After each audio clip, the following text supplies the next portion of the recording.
ભાજપની લોકસભા ચૂંટણી માટે ઉમેદવારોની બીજી યાદી જાહેર. ગુજરાતની 7 બેઠકો પર ઉમેદવારના નામ જાહેર. વડોદરાથી રંજનબેન ભટ્ટ તો અમદાવાદથી પૂર્વ હસમુખ પટેલ રિપીટ. નીતિન પટેલના નિવેદન બાદ એમએલએ કરસન સોલંકીની પ્રતિક્રિયા. નીતિનભાઈએ કોઈ કામ કર્યું નથી, જે કામ થયા છે એ ભાજપે કર્યા છે. સીએમ ભૂપેન્દ્ર પટેલની જાહેરાત. મોરબી જિલ્લાની ટંકારા ગ્રામ પંચાયતને નગરપાલિકા બનાવવામાં આવશે. પીએમ મોદીએ 1.25 લાખ કરોડ રૂપિયાની 3 સેમિકન્ડક્ટર સુવિધાઓનું વર્ચ્યુઅલી ભૂમિપૂજન કર્યું છે. પીએમએ કહ્યું, ભારત સેમિકન્ડક્ટર ઉત્પાદન ક્ષેત્રમાં મહાસત્તા બનવા જઈ રહ્યું છે. અમૂલ અને સાબર બ્રાન્ડના ઘીમાં ભાવમાં ઘટાડો. કિલોએ 25 રૂપિયાનો ઘટાડો, જ્યારે 15 કિલોના ડબ્બામાં 375 રૂપિયાનો ઘટાડો કરાયો છે. હવામાન વિભાગની આગાહી. આગામી 3 થી 4 દિવસમાં ગરમી વધશે. આગામી દિવસમાં 2 થી 3 ડિગ્રી તાપમાન વધી શકે છે.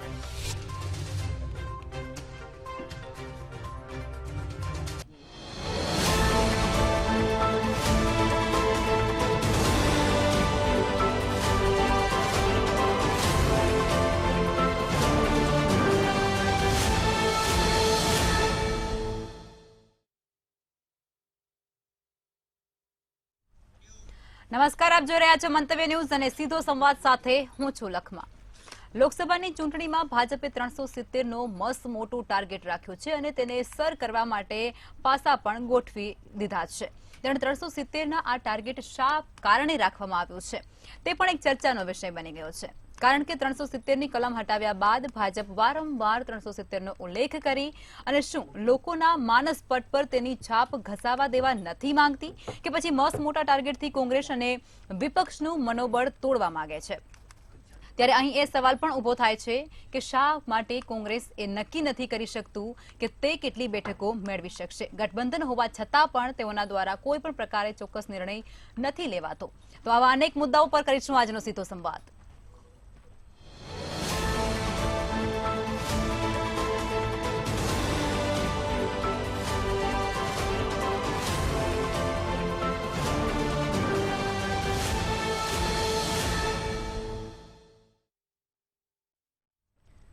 તો ચર્ચાની શરૂઆત કરીશું. ચર્ચામાં ભારતીય જનતા પાર્ટીમાંથી રાજીકાબેન કાચરિયા જોડાઈ ચૂક્યા છે. પ્રોફેસર ત્રિવેદી જોડાયા છે, મંતવ્ય ન્યૂઝના એસોસિએટ એડિટર છે, અને તેમની સાથે જ ઘનશ્યામભાઈ ગોસ્વામી જોડાયા છે, જેઓ એક વરિષ્ઠ પત્રકાર છે. સર, આપે જણાવો પ્રોફેસર કે ભાજપે 370નો જે ટાર્ગેટ આપ્યો છે, મસ્ત મોટો ટાર્ગેટ કહેવામાં આવી રહ્યો છે, શું કહેશો આ મુદ્દે તમે? લખમાં ભારતીય જનતા પાર્ટી છે એ એક હેટ્રિક મારવા માટે જઈ રહી છે. 2014 અને 2019ની વાત કરીએ તો 2014માં 282 બેઠકો મેળવી હતી, જ્યારે 2019માં 303 હતી, અને આ વખતે એમણે 370નો ટાર્ગેટ રાખ્યો છે. અને એનડીએ એટલે સાથી પક્ષો સાથે એમણે 400નો ટાર્ગેટ રાખ્યો છે. ટોટલ જે બેઠકો છે 528, એમાંથી એમણે 400નો બેઠક લક્ષ્યાંક રાખ્યો છે. ઘણો ઊંચો લક્ષ્યાંક રાખ્યો છે. હવે 370 શા માટે, એવો જો તમારો પ્રશ્ન હોય તો એક તો જાણે કાશ્મીરમાંથી 370ની કલમ દૂર કરી એ લોકોને સતત મનની અંદર હેમરિંગ થાય ને યાદ આવ્યા કરે, એટલા માટે થઈને એક ભાવાત્મક મુદ્દા તરીકે હું માનું ત્યાં સુધી 370નો આંકડો પસંદ કર્યો હશે એવું મને લાગી રહ્યું છે.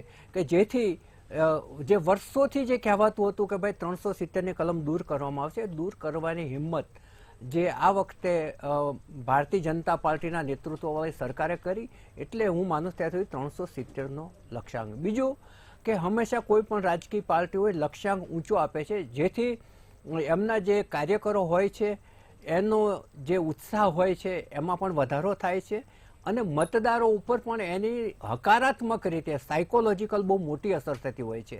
જ્યારે એ એમ કે અમે આટલા બેઠકો સાથે જીતીશું, ત્યારે એક વખત જીત નક્કી થઈ ગઈ એવી થઈ ગયું પછી જે એક વંડી ઉપર બેઠેલો મતદાર હોય છે, એટલે વંડી ઉપર બેઠેલો મતદારનું માનસ એવું હોય છે કે જીતે એ પક્ષ તરફ કૂદી પડવું, કેમ કે મારો મત બગડવો ના જોઈએ. એટલે વંડી ઉપર બેઠેલો મતદાર હોય છે, જે તરફ બહુમતી જુએ એ તરફ એ કૂદી પડતો હોય છે. એટલે એ પણ એક કારણ એમાંનું એ પણ છે. બીજું કારણ એ છે કે ભાજપ છે એ અનેક સુધારાઓ કરવા માગે છે એમની ત્રીજી ટર્મમાં. જે માનનીય વડાપ્રધાનશ્રીએ લોકસભામાં કહ્યું હતું કે 1000 વર્ષ માટે મજબૂત પાયો નાખવાનું કામ કરવાનું છે. 1000 વર્ષ કે તમે જો કેટલું મોટું વાત કરી છે એમણે. જ્યારે હમણાં આપણે 10 માર્ચે કેન્દ્રના એક ભૂતપૂર્વ મંત્રી છે અને સાંસદ છે અનંત હેગડે, એમણે કહ્યું હતું કે બંધારણમાં જ્યારે મોટા સુધારા કરવાના હોય અને કોંગ્રેસ દ્વારા કરવામાં આવેલી વિકૃતિઓ દૂર કરવી હોય તો 2/3 બહુમતી જરૂરી છે. કારણ કે જ્યારે આ બંધારણની રચના થઈ ત્યારે ડૉક્ટર આંબેડકર, બાબા સાહેબ આંબેડકરે આ કહ્યું હતું કે જો તમારે કાંઈ સુધારો કરવાની ઈચ્છા હોય તો 2/3 બહુમતી લઈ આવો તો અમે સમજીશું કે બહુમતી લોકો આ ઈચ્છે છે કે તમે સુધારા કરો છો બરાબર છે. બાકી તમને 2/3 બહુમતી જો જનતા આપતી ના હોય તો તમે સુધારા નહીં કરી શકો. કેમ કે બહુમતી લોકો ઈચ્છતા નથી કે તમે આવા પ્રકારના સુધારા કરો. એટલે 2/3 બહુમતી છે એ સુધારા કરવા માટે જરૂરી છે.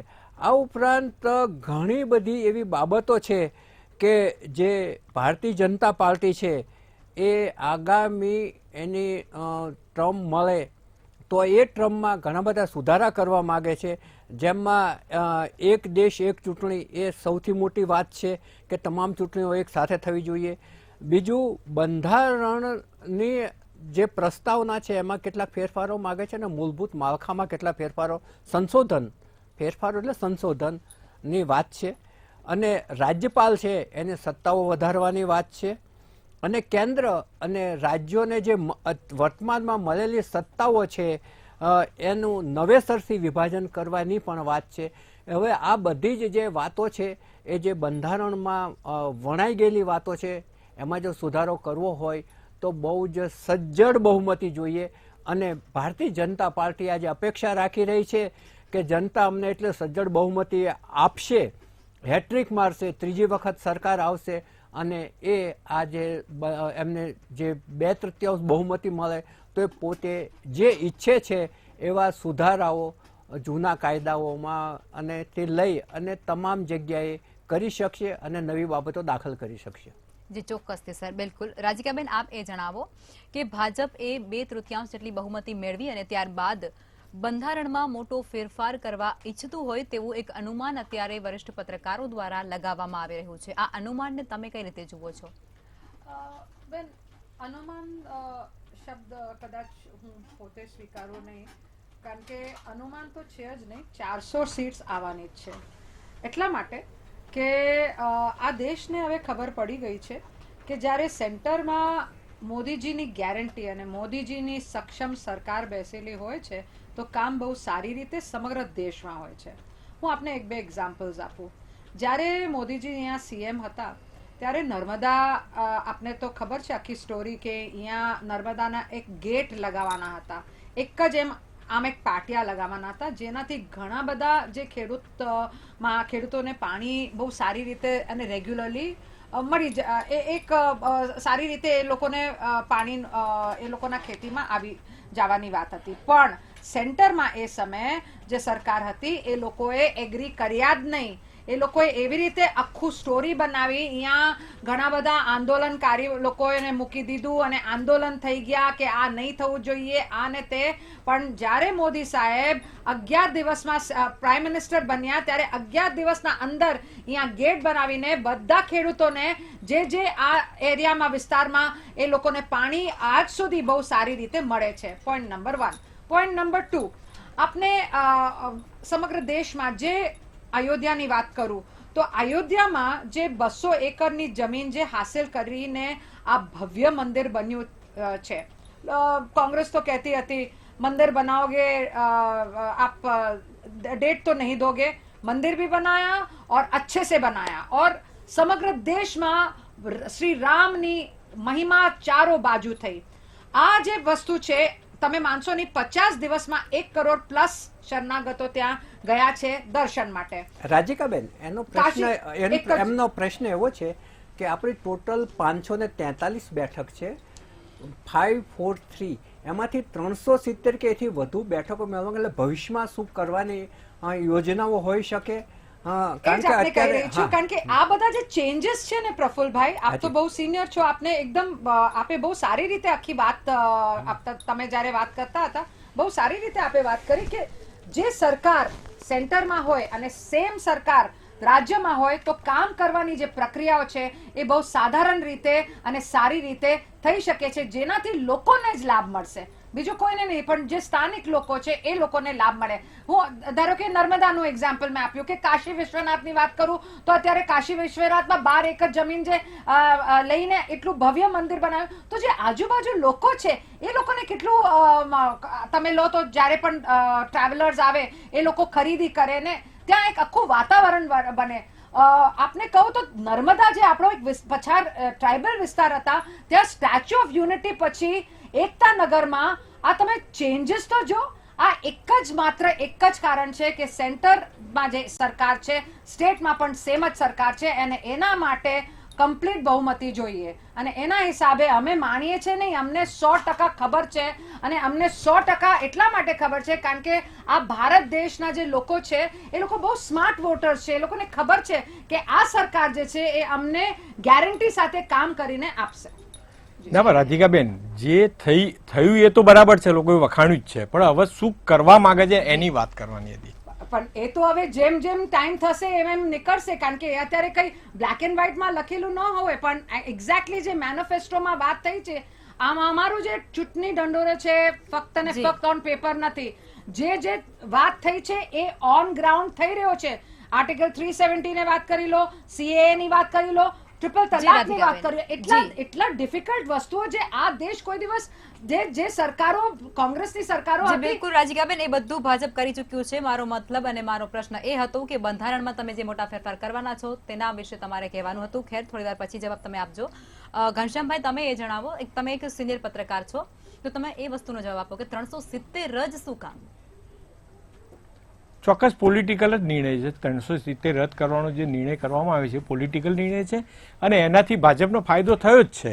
અને આગળ 370 નો આંકડો શા માટે એમણે પસંદ કર્યો છે? હા, એટલે એ જ વાત કરું છું. 370 નો આંકડો જે કલમ જે આપે જે કીધું, જેમ કાશ્મીરમાં 370 હટાઈ, એના અનુસંધાને પણ હોઈ શકે છે. સાહેબે આપે જેમ ત્રિવેદી સાહેબે વાત કરી એ પણ એક બુક સત્ય હકીકત છે. અને બીજી 370 ની વાત એ પણ છે કે સંવિધાનમાં જો સુધારા કરવા હોય, ફેરફાર કરવા હોય, એમાં નવું સંશોધન કરવું હોય તો 1/3 બહુમતી જોઈએ. 2/3 બહુમતી જોઈએ. અને જે અત્યારે લગભગ આ 2024ના ઇલેક્શન બાદ એ આ લોકોનો ટાર્ગેટ છે કે ભાઈ આપણે 370 પ્લસ એટલે 400 એનડીએ આખું ગઠબંધનથી 400 આવે છે તો એ લોકોને કોઈ તકલીફ પડે નહીં, સંવિધાનમાં સંશોધન કરવાની કોઈ તકલીફ પડે નહીં, કોઈની પાસે આજીજી કરવી પડે નહીં. અને પછી એ થયા પછી અચ્છા અત્યારે તો શું પોઝિશન હતી કે ભાઈ કદાચ લોકસભા અને રાજ્યસભાનું ડબલ સેશન બોલાવીને એમાં સંવિધાનો બધા પાસ કરવા પડે, પણ એ પણ જો આ બહુમતી સ્પષ્ટ આવે તો એ પણ કરવાની જરૂર નથી, એક તરફી બધું થઈ જાય. અને મોદી સાહેબ હજુ આવતા ભવિષ્યમાં જો ત્રીજી ટર્મમાં જે આવશે તો એ ભયંકર ફેરફારો લાવશે. પબ્લિક રિલેટિવ જે પબ્લિકને સીધો ફાયદો થાય એવા નિર્ણયો એ કરવાના છે. એટલે ભયંકર ને બહુ મોટા, આ બહુ મોટા, ભયંકર બી ખરા સાહેબ, ભયંકર બી ખરા. જેને નડશે એના માટે ભયંકર છે, પણ બહુ મોટા ફેરફારો પણ કરશે. અને એક વાત પણ એ કહી શકાય કે જો સ્પષ્ટ બહુમતીથી 400, 370 અને 400 ને જો અડી જાય એમની બળ સંખ્યા, તો હું માનું છું ત્યાં સુધી ભાજપ ધારશે એ કરી શકશે દેશમાં. બિલકુલ, ચોક્કસથી. રાધિકાબેન, તમે એ જણાવો, આ પ્રશ્નનો જવાબ હું તમારી પાસેથી પણ મેળવીશ કારણ કે 370 ની કલમ હટાવ્યા બાદ 370 નો ટાર્ગેટ, એના પાછળ અનેક તર્કો લગાવવામાં આવી રહ્યા છે, તુક્કા લગાવવામાં આવી રહ્યા છે. તમારા મત મુજબ જણાવો, 370 જ કેમ? અમારા લક્ષ્ય 370 છે જ નહીં બેન, અમારા લક્ષ્ય 400 છે. 400 તો એનડીએ ના છે ને? હા, પણ ભાજપના એકલાના 370 છે અને એનડીએ ના 400 પ્લસ છે.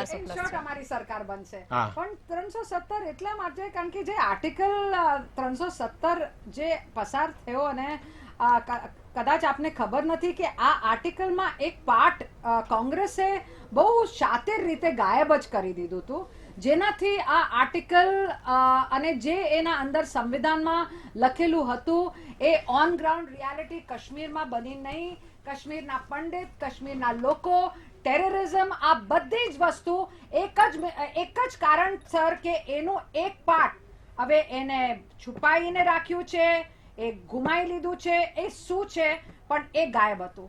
અને આના કારણે કાશ્મીરને ખરેખર બહુ ખરાબ રીતે તકલીફ પડી હતી. અને આ વસ્તુ બહુ સારી રીતે અને ક્લિયરલી સંવિધાનને સાથે મેળવીને ભારતીય જનતા પાર્ટીની જે સરકાર છે, મોદી સાહેબની જે સરકાર છે, શ્રી અમિતભાઈ શાહજી ને જે આખું સ્ટડી કરીને બધું ચેન્જીસ જે લાવ્યા છે એ આપણા દેશ માટે સાહેબ બહુ જ મોટી વાત છે.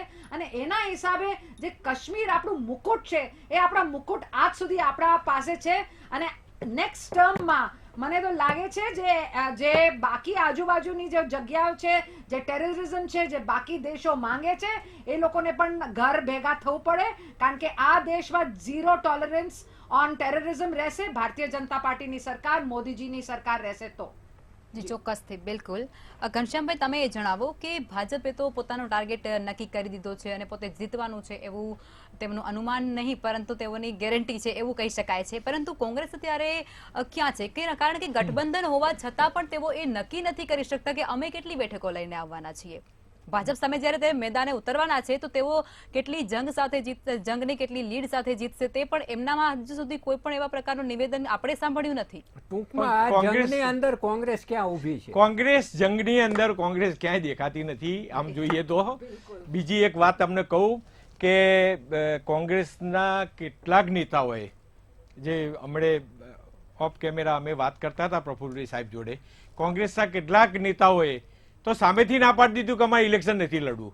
લોકસભાની હું નામ નહીં આપું અત્યારે, પણ કેટલાક નેતાઓએ સામેથી કહી દીધું કે ભાઈ અમારે ઇલેક્શન લડવું નથી, અમે હરીફાઈમાં નથી, કે અમારે ક્યાંય ઉભા રહેવું નથી, કારણ કે અમને ખબર છે. હું નામ આપી દઉં, જગદીશભાઈ ઠાકોર છે, હિંમતસિંહ પટેલ છે, અચ્છા, બધા ભરતસિંહ સોલંકી છે, બધા મોટા નામો છે. હા, બધા મોટા નામો છે. એ લોકોએ સામેથી કહી દીધું.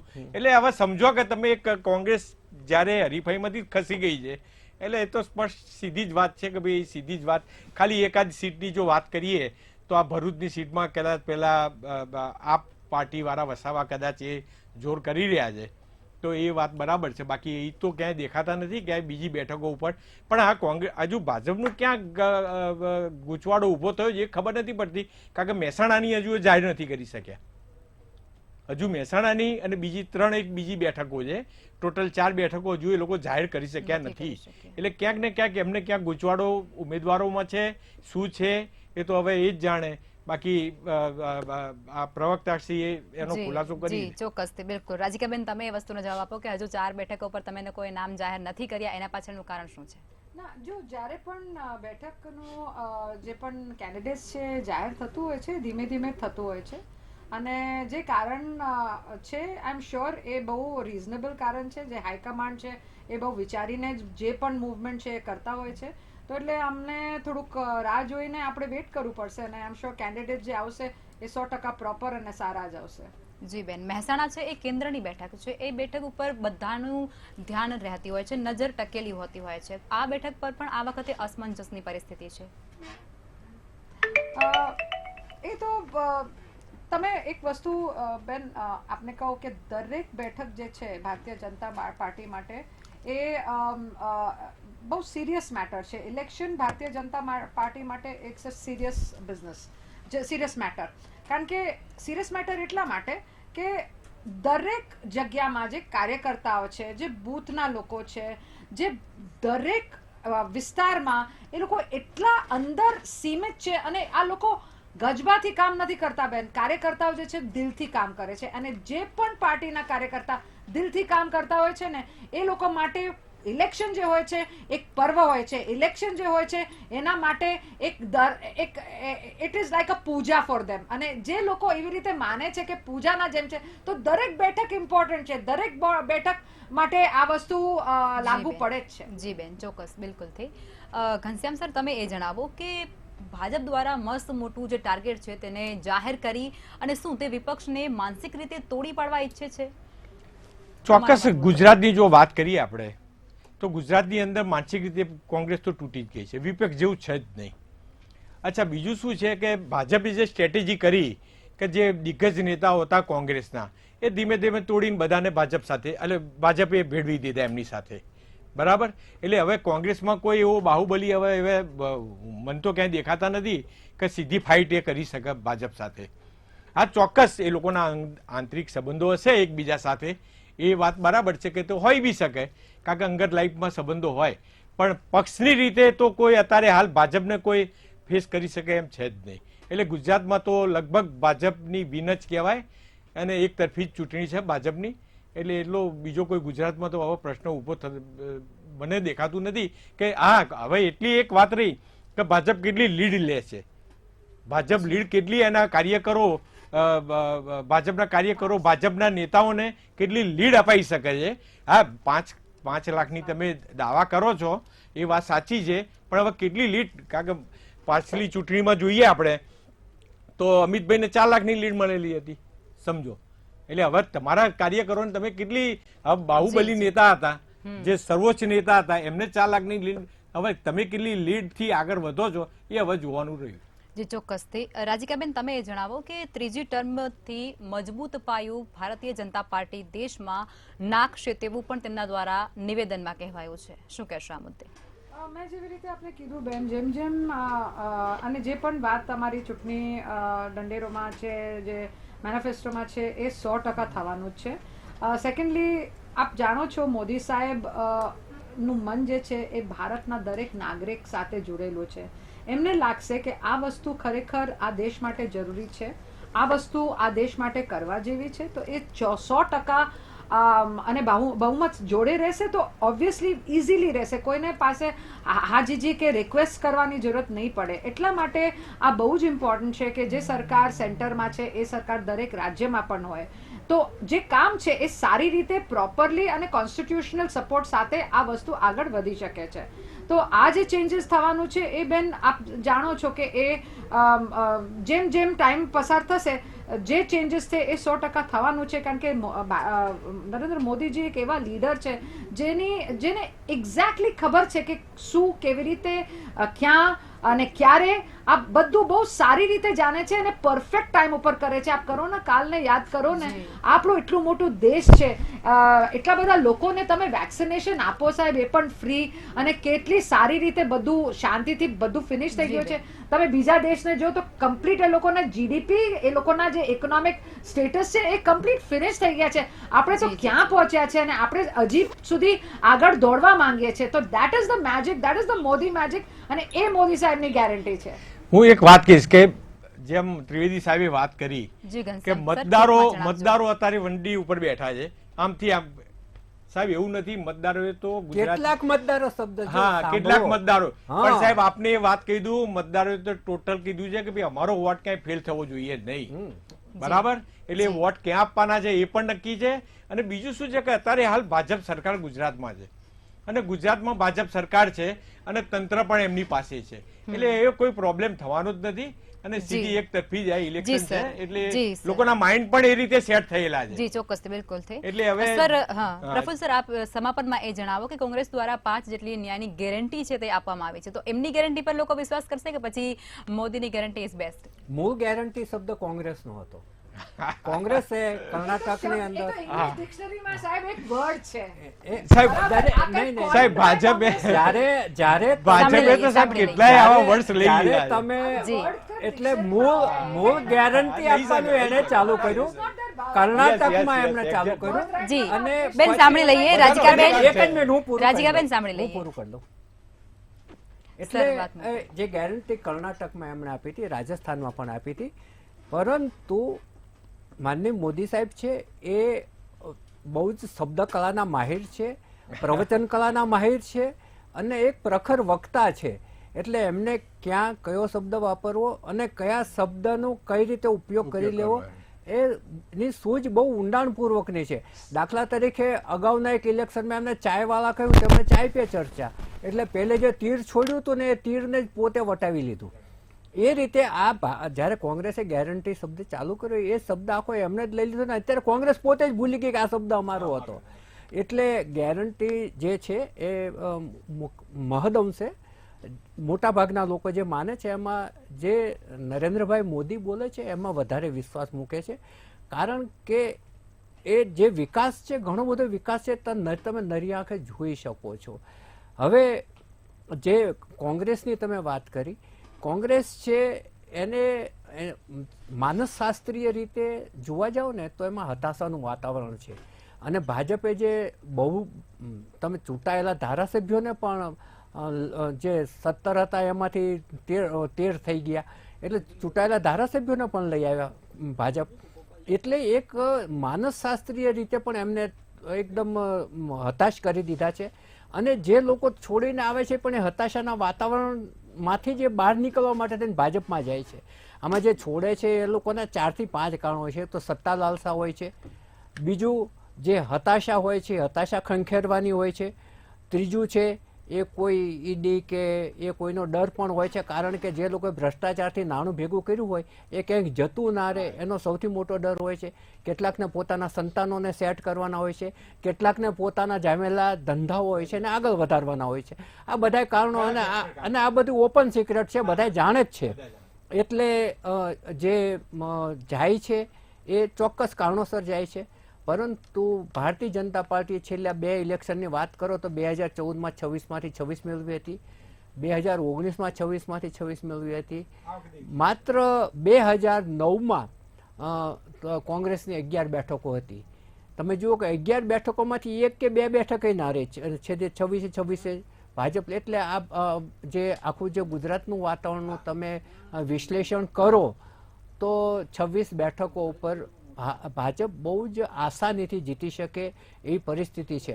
આમ છતાં માનનીય વડાપ્રધાનશ્રી તમે જુઓ કે છેલ્લા 3 અઠવાડિયાના ટૂંકા ગાળામાં 3 વખત એ ગુજરાતમાં આવ્યા છે. કારણ કે એક ભાજપનું છે ને એક આક્રમકતા હોય છે ચૂંટણી લડવા માટેની પણ, કે જીતે એવી બેઠક હોય ત્યાં પણ મહેનત કરે છે કે જે 5 લાખ લીડનું એમણે જે જાહેર કર્યું હોય ત્યાં પહોંચી શકે.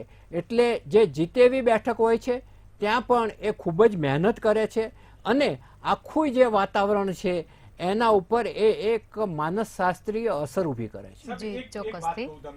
કે જ્યારે ઉમેદવારો ભાજપના કોંગ્રેસના બે ઉમેદવારો લગભગ જાહેર થઈ ગયા ટૂંકમાં જી, હવે જે ભાજપના ઉમેદવારો જે જાહેર થયા લોકસભા બેઠક માટે, સાહેબ એમના જે જાહેરાત થઈ અને જે એમના ઘરે જે ટોળા ગયા સાહેબ ઉત્સાહથી કે ભાઈ આ પ્રસંગ આવ્યો આપણો એમ કરી, સમયનો અભાવ છે.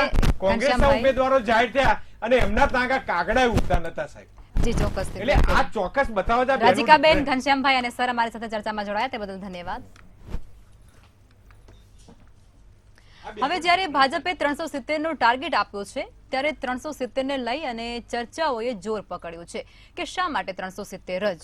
ત્યારે ભાજપને 2/3 જેટલી બહુમતી મેળવ્યા બાદ ભાજપ બંધારણમાં કોઈ મોટા ફેરફાર કરશે તેવી શક્યતા પણ અત્યારે વરિષ્ઠ પત્રકારો દ્વારા વ્યક્ત કરવામાં આવી રહી છે. પરંતુ એ તો જોવું જ રહ્યું કે જો પરિણામ 370 આવશે તો શું. અને આ સાથે ચર્ચાને સમાપ્ત કરીશું અને કાલે ફરી મળીશું. નમસ્કાર.